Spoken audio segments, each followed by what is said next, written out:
몇 년 전에 밤 2시가 넘었는데 전화벨이 울렸습니다. 우리 교회 권사님이십니다.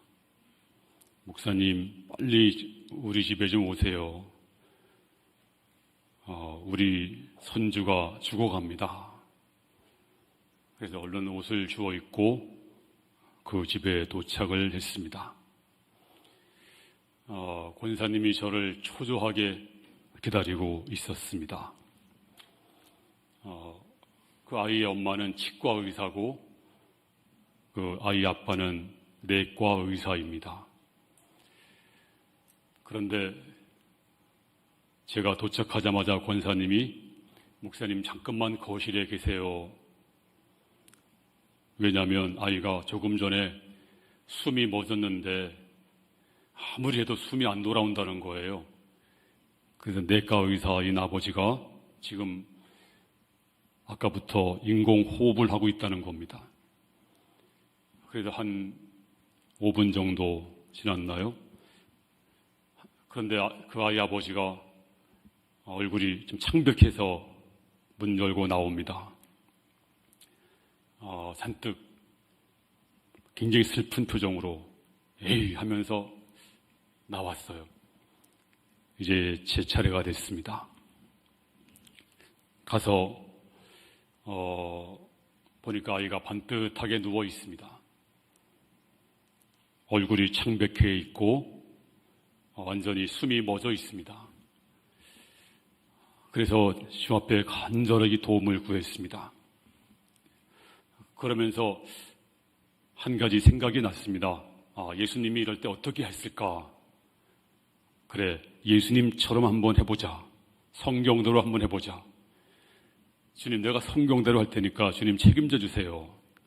그리고 그 아이 향해서 제가 달리다굼 했어요. 큰 소리로. 그랬더니 아이가 숨을 푹 하고 쉬는 거예요. 그래서 눈을 떴어요. 그래서 일어나 앉아서 제가 성경대로 또 했습니다. 아이에게 먹을 걸 주십시오. 그리고 그날 새벽에 이제 대림아파트를 나왔는데 이 부평에 무슨 별이 어떻게 보이겠어요. 근데 그날따라 별이 보였어요. 근데 그 별은 얼마나 반짝이는지 정말 아름답게 보였던 기억이 납니다. 오늘 본문에 보면 12살 먹은 여자 어린아이가 죽었다가 살아나는 기적이 증언되고 있습니다. 우리 주님이 찾아가서 한마디를 했습니다. 달리다굼. 이 말은 그 당시에 엄마들이 아이를 깨울 때 보편적으로 하던 말입니다. 달리다, 이 말은 작은 것, 불쌍한 것, 연약한 것, 이런 뜻입니다.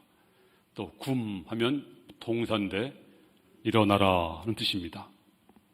그래서 달리다굼, 꼬마야 일어나라, 연약한 자야 일어나라, 어서 잠에서 일어나라. 이럴 때 달리다굼 이렇게 썼습니다. 오늘 바로 그 아이가 죽음에서 일어나서 걸었습니다. 기적이 나타났습니다. 오늘 우리가 우리 시대를 가리켜서 절망의 시대라 부릅니다. 그래서 아무 희망 없이 주저앉아 있는 분들이 많이 있습니다. 특별히 청년들이 그렇습니다. 꽃도 피워보기 전에 모든 걸 포기하고 주저앉아 버린 청년들이 많습니다. 그래서 오포란 말을 많이 들어봤죠. 연애 포기, 결혼 포기, 어떻게 결혼했어도 출산 포기, 또 집 포기, 또 대인관계 포기, 참 슬픈 현실입니다. 단순히 사회적 갱신이 필요한 것이 아니고 주님의 도우심이 필요합니다. 오늘도 우리에게 말씀하십니다. 달리다굼. 작은 자야 일어나라. 연약한 자요, 포기한 자요 일어나라. 오늘 이 음성이 여러분에게 들려지기를 바랍니다. 그리고 다 일어서시기를 바랍니다. 그러면 우리가 달리다고 하기 위해서 어떻게 해야 될까요? 제가 세 가지를 본문을 통해서 말씀을 드립니다. 첫 번째는 이 문제를 가지고 우리가 주님께로 와야 됩니다. 내 힘을 하지 말고 누구 찾아가지 말고 주님께로 와야 됩니다. 자, 오늘 주인공은 회당장입니다. 그 당시 회당은 신앙생활, 사회생활의 센터였습니다. 안식일마다 모여서 예배를 드렸습니다. 그리고 종교, 정치, 교육, 문화센터가 바로 회당입니다. 거기서 약 10명 정도 직원이 상주하고 있습니다. 그리고 이 회당장은 그 회당의 총책임자이고 건물도 관리하고 지역의 질서도 유지하고 심지어 재판까지 하는 일이 회당장의 그 몫이었습니다. 자, 이래서 회당장은 그 당시에 사회적인 존경과 또 신앙적인 사랑이 그를 뒤따르고 있었습니다. 자, 이 정도 신분이 있는 사람이 오늘 예수님을 찾아왔습니다. 자, 왜 찾아왔을까요? 그것도 예수님은 그 당시에 새파란 젊은 청년입니다. 촌사람입니다. 또 소문 들어보니까 뭐 안식일을 범했다느니 율법을 범했다느니 뭐 창녀와 또 세리와 함께 밥을 먹고 친구가 되었다느니 뭐 소문이 안 좋아요.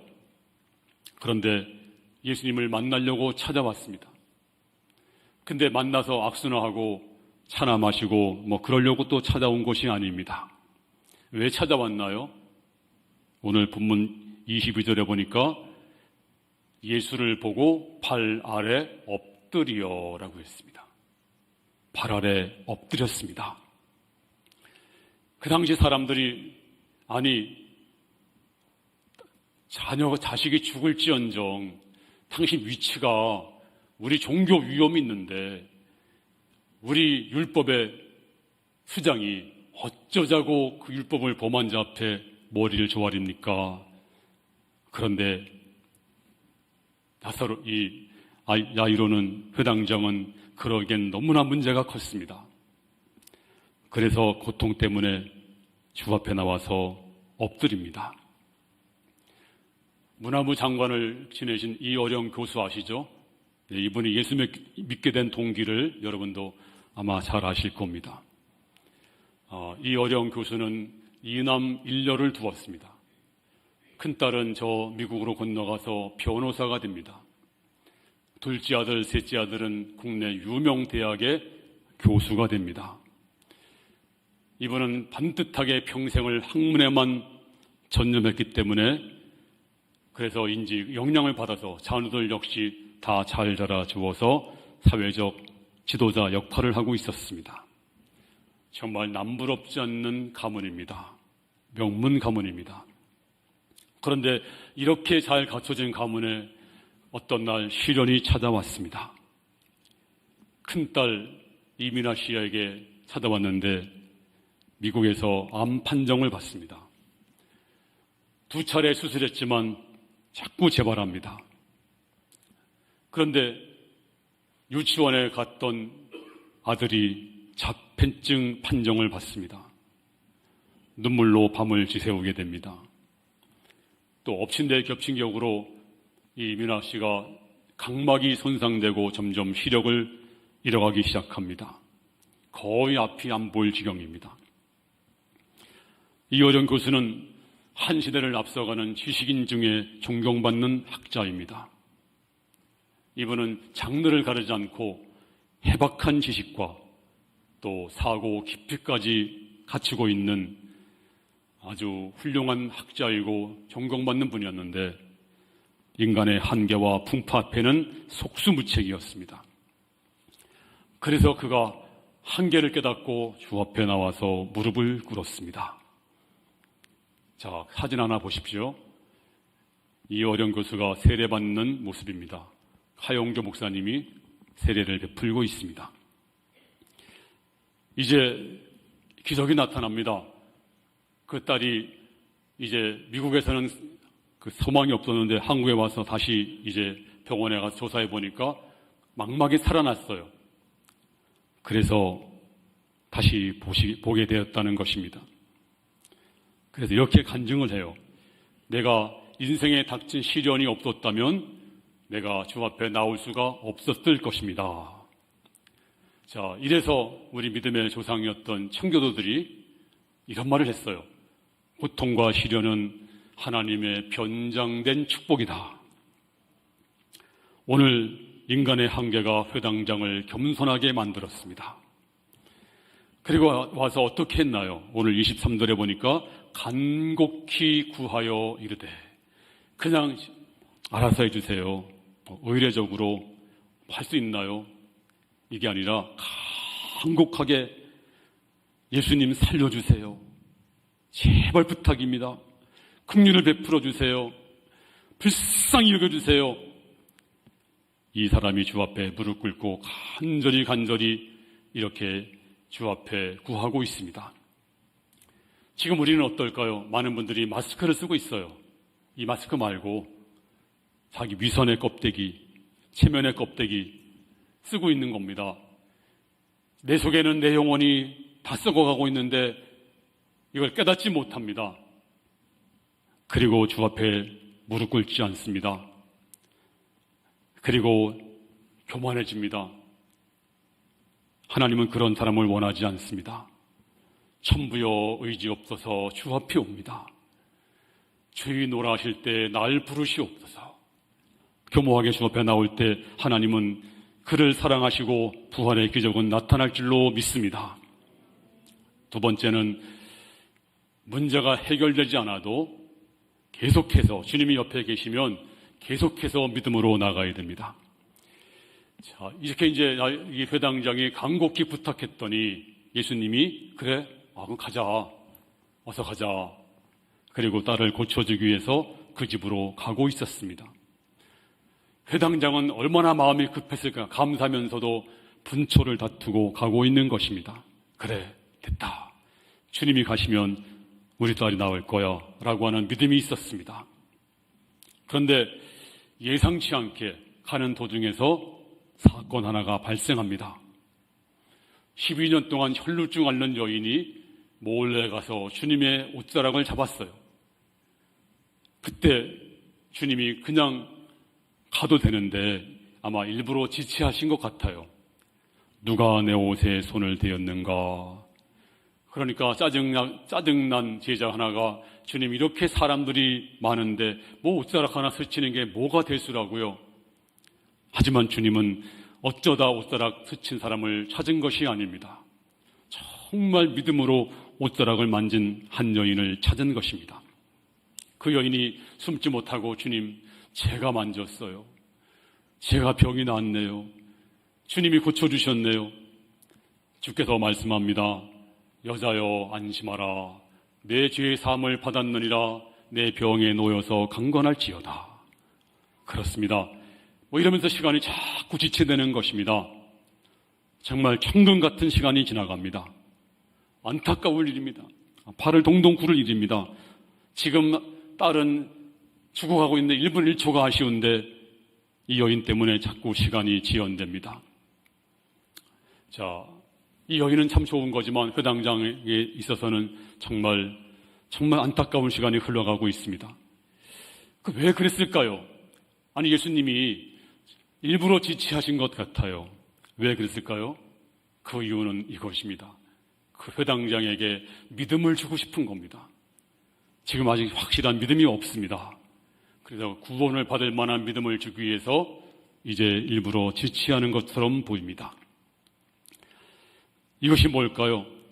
지금 그를 믿음을 시험하고 있습니다. 정말 네가 나를 믿고 있니? 그리고 정말 나를 믿고 기다릴 수가 있니? 그리고 나를 정말 믿고 포기하지 않고 기다릴 수 있니? 네, 주님이 기다리고 있는 것입니다. 믿음을 주고 싶어하는 것입니다. 요한복음 11장에 보면 예수님이 특별히 사랑하는 나사로 가정에 나옵니다. 청년 나사로가 가장이고 두 여동생이 있습니다. 근데 나사로가 병이 들어서 주님을 이제 초청을 했어요. 예수님 빨리 오세요. 우리 집에 주님이 사랑하는 자가 병들었습니다. 와서 고쳐주세요. 그럼 빨리 가셔야 되잖아요. 근데 예수님은 일부러 지체하셨어요. 그것도 미적미적 사흘이나 지체하십니다. 지금 급한데 주님은 지체하니까 당연히 나사로는 죽을 수밖에 없었습니다. 다 죽은 다음에 장례가 치른 다음에 주님이 그 집을 찾아가십니다. 그러니까 마르다가 원망하면서 주님 조금만 일찍 왔더라면 우리 오라버니가 안 죽을 텐데 예수님 너무 늦게 왔습니다 하면서 원망을 하고 있습니다. 그때 주님께서 말씀하십니다. 내 말을 네가 믿으면 하나님의 영광을 보리라 하지 않느냐. 믿으면 하나님의 영광을 보리라. 아니 예수님, 썩어서 냄새가 납니다. 무슨 뭘 바란다는 얘기입니까? 왜 그랬을까요? 믿음을 주기 위해서. 그래서 하나님은 지체하고 우리 주님은 지체하고 있는 것입니다. 혹시 여러분 가운데 주님 나는 너무 급합니다. 빨리 좀 도와주세요. 하지만 주님이 옆에 계신다면 염려하지 마세요. 그리고 믿음을 고백하시기 바랍니다. 주님, 제가 지금 이렇게 답답해도 주님이 옆에 계시면 제가 주님을 믿습니다. 주께서 이제 나에게 다가오시면서 이제 나에게 응답으로 역사할 것을 믿습니다. 낭망하지 말고 포기하지 말고 계속 기도하시고 나아가기를 주님 이름으로 축원합니다. 자, 마태복음 7장 7절 말씀 시작.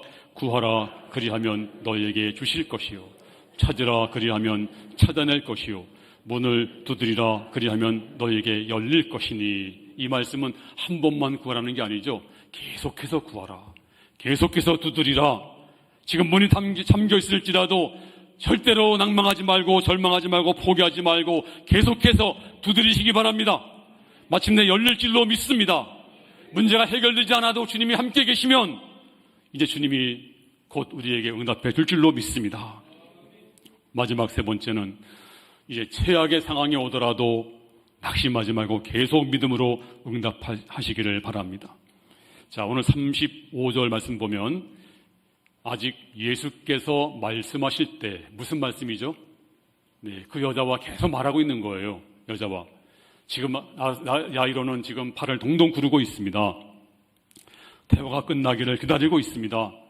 하지만 예수님은 느긋하게 시간을 지체하고 있습니다. 근데 어떤 사람이 헐레벌떡 오더니 비보를 전합니다. 당신의 딸이 지금 죽었습니다. 상황이 끝났습니다. 절망의 보고입니다. 더 이상 선생을 괴롭게 하지 마세요. 상황 끝입니다. 이제 주님이 시간을 끄는 바람에 주님이 성인을 보이지 않는 바람에 그만 딸이 죽고 말았습니다. 이제 모든 책임을 주님께 돌리고 원망할 시간입니다. 이제 회당장은 여기서 딜레마에 빠졌습니다. 왜 그럴까요? 예수님을 자기 딸을 고쳐주는 의사를 모시고 가고 있습니다. 근데 죽었잖아요. 상황 끝입니다. 더 이상 주님을 모시고 갈 이유가 없어졌습니다. 만약에 이 회당장이 우리 주 예수님은 부활의 능력을 가지고 있기 때문에 내 딸이 살 것입니다. 갑시다. 그런 믿음이 없었던 것 같아요. 그래서 주저하고 있었던 것 같은 느낌이 듭니다. 오늘 본문을 잘 보면 이제 완전히 끝났잖아요. 숨을 쉬고 있을 때 주님이 필요한 것이지 죽은 자 살리는 예수님을 믿지를 못했습니다. 자, 이럴 때 주님이 이렇게 말씀하십니다. 그냥 두지 않으셨어요. 자, 다 같이 시작. 예수께서 그 하는 말을 곁에서 들으시고 회당장에게 이르시되 두려워하지 말고 믿기만 하라. 두려워하지 마. 지금 회당장은 벌벌 떨고 있습니다. 너무 두려웠습니다. 너무 슬펐습니다. 많은 사람은 상황 끝났다고 중요했다고 포기하라고 말합니다. 주께서 말씀하십니다. 두려워하지 말고 믿기만 하라. 예, 현재 명령형인데요. 계속해서 믿으라. 계속해서 두려워하지 말고 믿으라. 절망 속에서도 계속해서 믿으라. 그렇습니다. 그에게 믿음을 주신 것입니다. 오늘 여러분이 낙심할 때 우리 주님께서 말씀하십니다. 두려워하지 말고 믿기만 하라. 믿기만 해. 그렇습니다. 오늘 이렇게 고백할 수 있기를 바랍니다. 주님, 제가 믿습니다.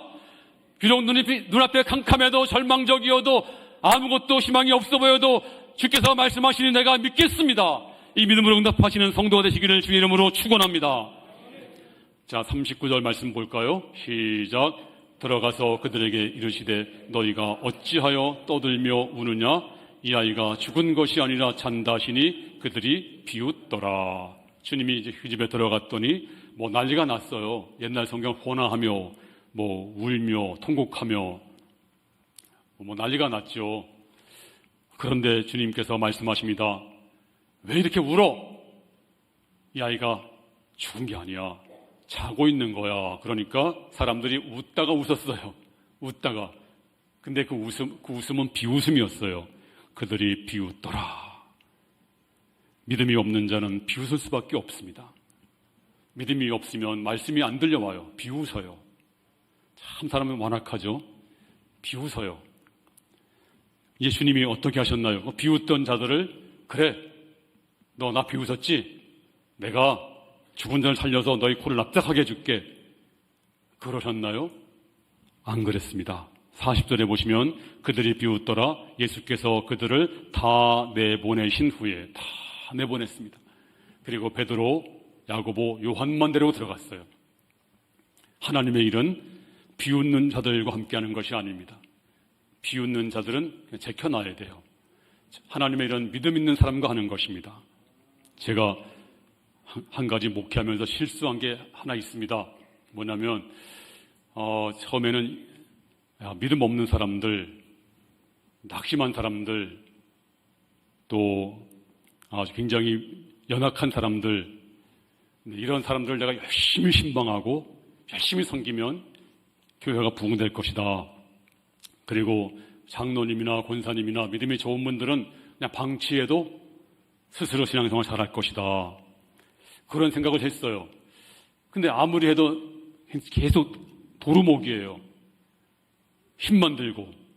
왜 그럴까? 성경 보다가 성경에 말하기를 이렇게 말씀했잖아요. 없는 자 것을 빼앗아서 있는 자에게 주라. 이게 웬 말입니까? 이게 무슨 말이지? 또 성경을 보니까 돌짝밭, 또 길가, 거기다 암만 신경을 쓰고 아무리 해도 결실이 없어요. 결실이 어디 있나요? 좋은 땅. 좋은 땅은 30배, 60배, 100배 결실을 하였느니라. 그렇구나. 좋은 땅에다 내가 신경을 써야지. 내가 왜 이렇게 돌짝밭이나 그 가시밭에다가 내가 이렇게 신경을 썼던고. 여러분, 우리 장로님도 권사님도 양이에요. 그래서 돌봐야 돼요. 그때 그분들에게 신경을 많이 쓰고 기도하고 했더니 이분들이 더 은혜 받아가지고 이분들이 돌짝밭 같은 성도, 가시밭, 또 길가 같은 성도를 돌봐주니까 제가 혼자 하는 것보다 훨씬 더 교회가 튼튼해지고 좋아지는 거예요. 그래서 교회가 아무리 핍박이 오고 환란이 오고 시험이 와도 흔들리지 않아요. 그래서 우리 교회가 그렇구나. 그렇습니다. 장로님도 양이고 권사님도 양입니다. 잘 돌봐야 돼요. 믿고 그냥 뭐 잘하겠지, 권사님이니까. 네, 그렇지 않더라고요. 이번에 어느 목사님이 저한테, 원로 목사님인데 저한테 이런 얘기를 해줬어요. 목사님, 원로 목사도 양입니다. 깜짝 놀라가지고, 목사님이 왜 양입니까? 목사님으로 평생 사신 분인데 목사님 목자잖아요. 했더니 아닙니다. 제가 은퇴하고 원로 목사들이 모이는 그 운목교회가 있습니다. 원로 목사님. 거기 원로 목사님이 많이 이제 참석하니까 뭐 설교를 얼마나 잘하시겠어요. 원로 목사님들이. 근데 은퇴하고 나니까 이제 거기는 양과 목자 관계가 아니잖아요. 다 목자만 모였잖아요. 근데 결론이 이겁니다. 저지 없습니다. 저지. 그래 거기 참석한 모든 분들이 목자가 없으니까, 목자와 양의 관계가 아니니까 영혼이 피폐해져서 다 믿음이 떨어져서 결론은 원로 목사도 양이구나. 그래서 나에게 젖을 줄 수 있는 담임 목사가 필요하다. 그래서 담임 목사를 찾아서 갑니다. 저도 양입니다. 그러더라고요. 그래서 아, 그렇구나. 원로 목사가 되면 젖이 안 나온대요. 왜? 양이 없으니까. 근데 담임 목사는 열심히 젖을 주려고 애를 쓰니까 젖이 많이 나온대요. 그분 말씀이에요. 그래서 장로님도 권사님도 양이니까 잘 돌봐야 돼요. 또 그러면 여러분들이 은혜 받아서 다른 분들을 잘 돌볼 수가 있어요. 하나님의 일은 비웃는 자들과 함께하는 것이 아닙니다. 비웃는 자들은 내보내는 거예요. 비웃는 자들은 내보내고 상대하지 말고 신경 쓰지 말고 믿음 좋은 사람을 데리고 들어가서 일을 하면 그분들이 다 잘하세요. 우리 교회도 앞으로 믿음 좋다고 방치하지 말고 더 격려하시고 장로님이라고 해서 권사님이라고 해서 안심하지 말고 더 믿음으로 나가는 성도가 될 수 있기를 주님의 이름으로 축원합니다. 자, 41절 말씀 시작. 그 아이의 손을 잡고 이르시되 달리다금 하시니 번역하면 곧 내가 내게 말하노니 소녀야 일어나라 하심이라. 소녀가 곧 일어서서 걸으니. 주님이 달리다 소녀야, 연약한 자요, 불쌍한 자요, 쓰러져 있는 자요, 작은 자야, 일어나라 하니까 시체가 꿈틀거립니다. 아이가 눈을 떴습니다. 그리고 일어나 걸었습니다. 먹을 걸 주라 말씀하십니다. 어떻게 이런 일이 가능할까요? 왜 가능한지 아세요? 바로 주님은 우리 생명을 창조하신 분이신 줄로 믿습니다. 우리 주님은 지금도 생명을 주관하시는 분이신 줄로 믿습니다. 생명을 주관하시기에 다시 우리에게 생명 주는 거 아무것도 아닙니다. 우리 주님은 죽음에서 이기시고 부활하신 분이기에 지금도 우리에게 생명을 주시는 거 아무것도 아닙니다. 믿으시기를 바랍니다. 할렐루야. 최악의 상황에서도 낙심하지 말고 주님은 죽은 자도 살리시니 아무리 어려워도 주님 바라보시고 우리 주 예수님은 그때만 역사하는 분이 아니고 지금도 역사하십니다. 히브리서 13장 8절에 보니까 예수 그리스도는 어제나 오늘이나 영원토록 동일하시니라. 그때 그 주님, 죽은 자 살던 그 주님은 지금도 역사하셔서 내 문제를 돌아보시고 내 문제를 해결해 주실 줄로 믿습니다. 할렐루야. 그렇습니다. 폭풍우가 몰아쳐도 주께서 말씀하십니다. 두려워하지 말고 믿기만 하라. 절망적이어도 주께서 말씀하십니다. 두려워하지 마라. 믿기만 하라. 아니, 숨이 넘어가서 상황이 끝났어도 주께서 말씀하십니다. 두려워하지 마. 믿기만 하라. 이 고백이 여러분의 고백이 되기를 바랍니다. 사람들이 어렵다고 비웃어도 주께서 말씀하십니다. 거기 신경 쓰지 마. 믿기만 하라. 문제가 아무리 커도 앞이 전혀 안 보여도 주께서 말씀하십니다. 너무 거기 개의하지 마라. 오직 믿기만 하라.